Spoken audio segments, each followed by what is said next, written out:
독도 교육이 없었다. 독도는 전혀 당연히 없었습니다. 한국 땅이었다. 예, 뭐 예를 들면 65년도 한일 기본조약 통해서 네. 독도를 일본이 사실상 포기를 한 것입니다. 아, 그렇기 65년 때문에 한일 조약을 통해서. 예. 그때는 한일 기본조약에서 거기 기타 여러 가지 그 한일 협정 문서가 있었지 않습니까? 네네.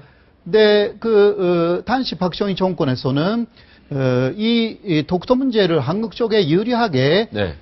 하지 않는 한 네. 기타 한일 협정 문서에 서명하지 않겠다. 네. 이렇게 한국 정부에서는 강력하게 네. 대응했습니다. 네. 그래서 일본은 네. 그렇게 되면 큰일이 나기 때문에 네. 사또 내각이 그때 완전히 쓰러지는 판이 됐어요. 네. 그래서 한일 협정 문서에 한국 쪽의 도장을 받는 조건으로 당시 독도에 대해서 그 실효 지배도 일단 인정했고 네. 그렇지 않습니까? 실효 지배를 인정한 게 1965년 예, 예. 한일 조약 때 박정희 네네네. 대통령이 하도 사실상 독도는 우리 절대 양보할 수 없다. 예, 그 예. 부분에 대해서 바로. 만약 문제 제기를 하면 나는 이 한일 협정에 도장 찍을 수 없다. 예, 바로 네. 그런 것입니다. 그래서 실효 지배를 예, 예. 인정하게 된다. 예, 예. 예. 물론 일본은 그것을 실효 지배라고 이야기를 하지 않고 있지만 네. 그때 법적으로 독도가 법적으로요.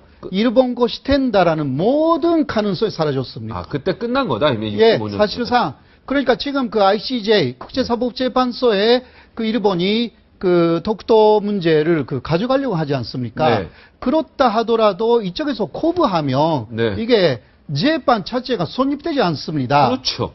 근데 65년도에도 그 일본 쪽에서는 독도 문제는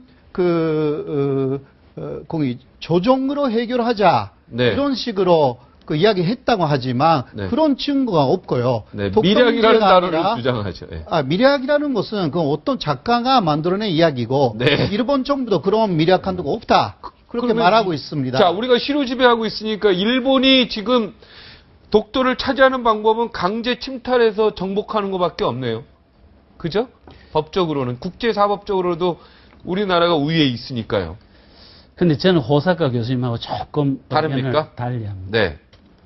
우리나라 현재의 모든 통설 그리고 는 국제사법재판소에 갈 일이 없다라고 네. 얘기하거든요. 네. 결론부터 말씀드리겠습니다. 국제법이라는 시각에서 보면 국제법은 국제법 주체 간의 합의입니다. 네.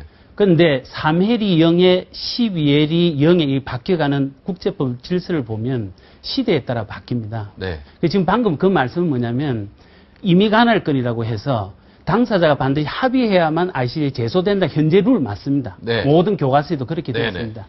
그런데 학대 간할건 제도나 코르피오협 사건이나 그것이 아니더라도 ICJ 재판하는 사례가 있고요. 아. 그 다음에 200일이 배타적 경제 수역이 94년도 유엔 해양법 협약이 바뀌면서 네. 바뀌어질 수가 있습니다. 그래서 저 말은 지금은 아니지만 50년, 100년 뒤에 예를 들어서 바꿀 수도 있다는 거죠. 제가 예를 들면 해양 영토 분쟁이 세계적으로 한 40군데가 있습니다. 네. 그럼 국제사회 분쟁이 이래서는 안 되지 않느냐. 네. 최근에 우크라이나 사태나 기타 가자 지구 전 세계가 분쟁이 있을 때 해양 영토 분쟁 센카쿠나 쿠릴 열도 문제를 도저히 이렇게는 안 되겠다. 사법재판으로 해결하자고 만약에 강제 간할건으로 바꾸면 네.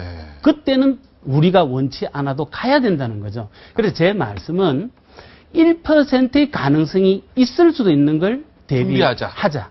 그게 바로 세월호나 기타 우리 국가 공동체 위기로 볼 때 네. 일반 99%는 그렇게 가셔도 됩니다. 네. 근데 깨어있는 1%는 거기에 대한 대비를 하자 해서 제가 연구서를 낸 겁니다. 아, 그러니까 이 책 안에 우리가 독도 이미 분명한 자료가 다 있네요.